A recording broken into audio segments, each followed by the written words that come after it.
আমি অর্পিতা। শুরু করছি পলিটিক্স।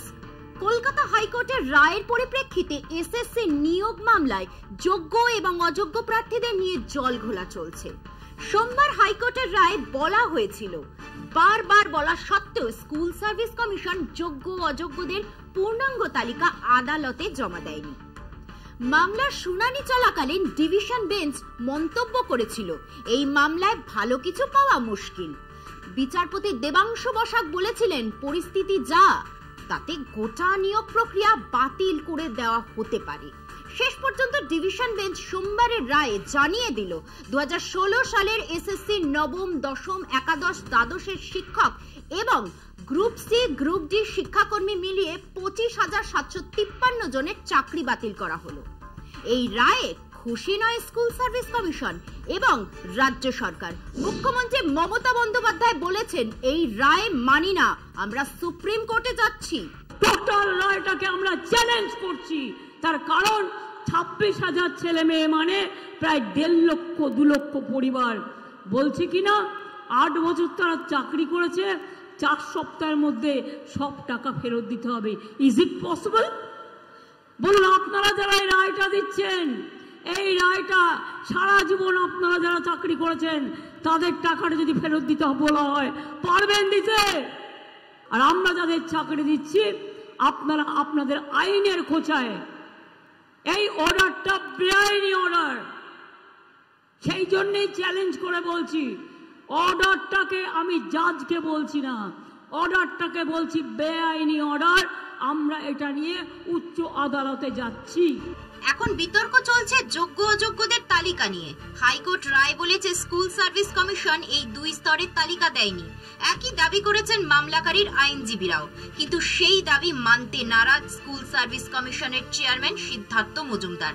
তার পাল্টা দাবি, কমিশন 3 দফায় হলফনামা দিয়ে অযোগ্যদের তালিকা দিয়েছে আদালতে।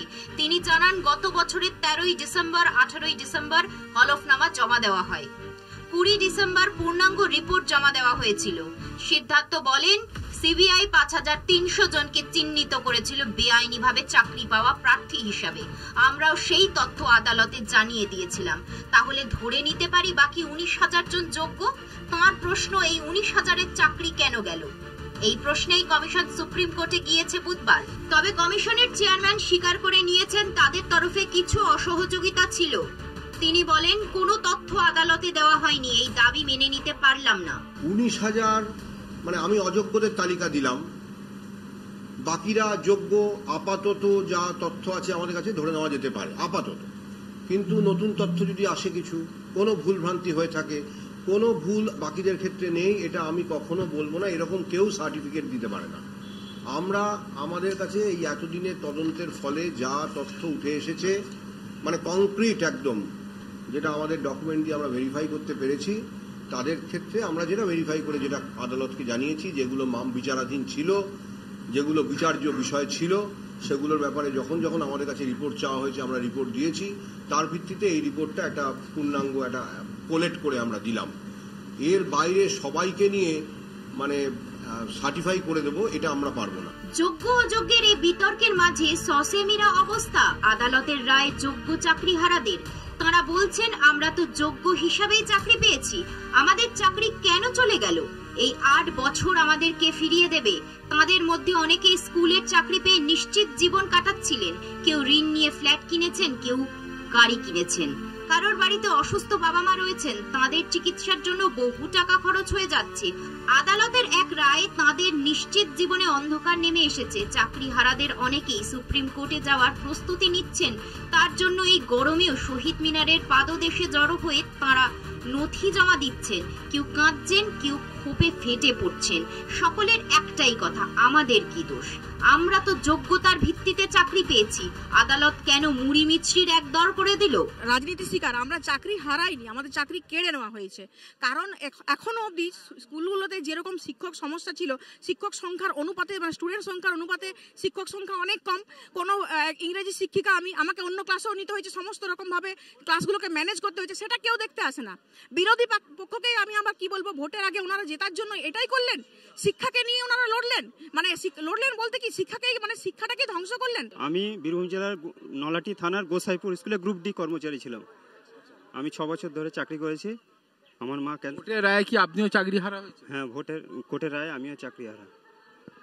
এখন কি মনে হচ্ছে আপনি অনিশ্চিত ভবিষ্যতের সামনে দাঁড়িয়ে আছেন? নিশ্চিত ভবিষ্যৎ, এবং আমার মায়ের ট্রিটমেন্টও বন্ধ হয়ে যাবে। আপনি কি আশা করছেন, কি চাইছেন? আমি চাইছি যে আমাদের চাকরি যেন ফেরত দেওয়া হোক ইমিডিয়েটলি। কোথাও গিয়ে কি মনে হচ্ছে যে রাজনীতির শিকার হলেন? রাজনীতির শিকার তো অবশ্যই হলাম এখন ভোটের সময়, কিন্তু আমরা ওসব চাই না। আমরা চাই আমাদের চাকরিটা যেন ইমিডিয়েটলি ফেরত দেওয়া হোক, নাহলে আমার মায়ের ট্রিটমেন্টটা বন্ধ হয়ে যাবে। আদালতের এই রায়ের বিরুদ্ধে স্কুল সার্ভিস কমিশন সুপ্রিম কোর্টে স্পেশাল লিভ পিটিশন দায়ের করেছে। মধ্যশিক্ষা পর্ষদ এবং রাজ্য সরকারও আলাদা করে সুপ্রিম কোর্টে গিয়েছে। শীর্ষ আদালত এই মামলায় কি বলে তার দিকে সকলের নজর থাকবে। তবে যোগ্য প্রার্থীদের জীবনে যে অন্ধকার নেমে এলো তার জবাব কে দেবে? সরকার আর বিরোধী পক্ষ একে অপরের ওপর দোষ চাপাচ্ছে, আর তার মধ্যে পড়ে স্যান্ডউইচের দশা ওই অসহায় তরুণ তরুণীদের। সংসার ছেড়ে যারা ঠাঁই নিয়েছে শহীদ মিনার ময়দানে। এখন সময় একটা বিরতি, ফিরছি বিরতির পর, সঙ্গে থাকুন।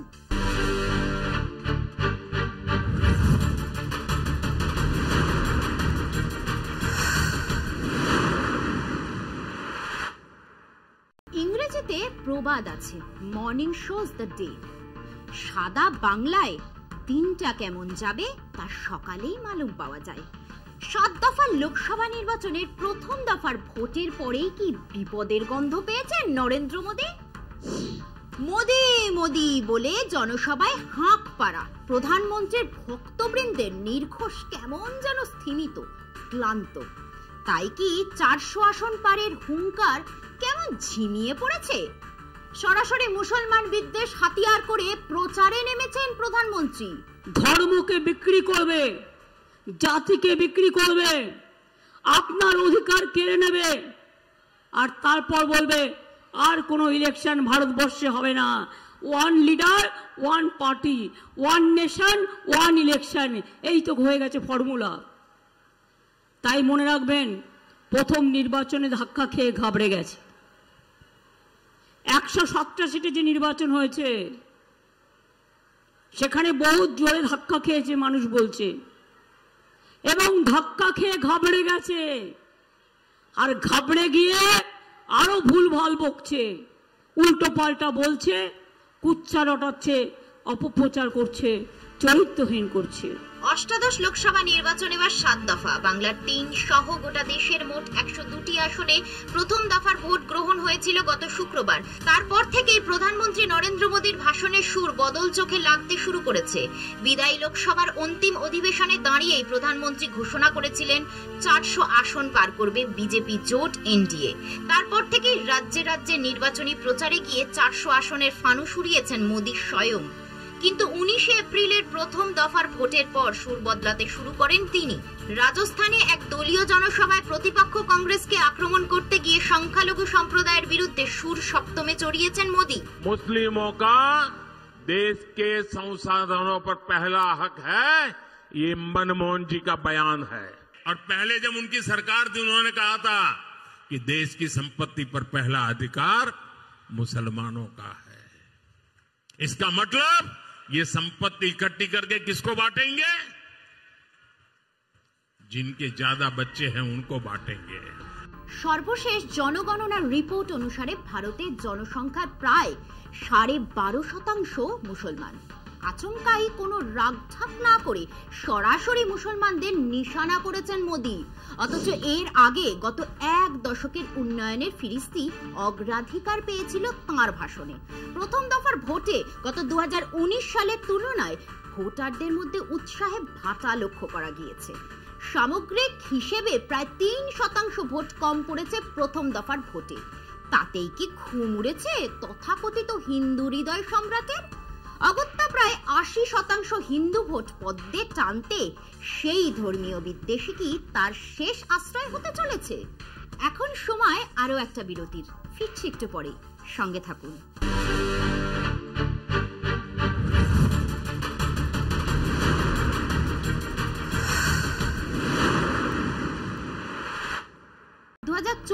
এবং 2019-এর লোকসভা ভোটে 2009 থেকে মোট 8% বেশি ভোট পড়েছিল।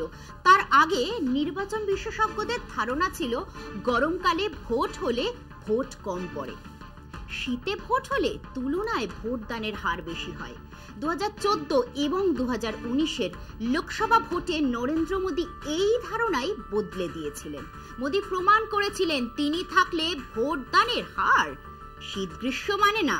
2024-এর প্রথম দফার ভোটে কিন্তু ধাক্কা খেয়েছে সেই মোদী ম্যাজিক।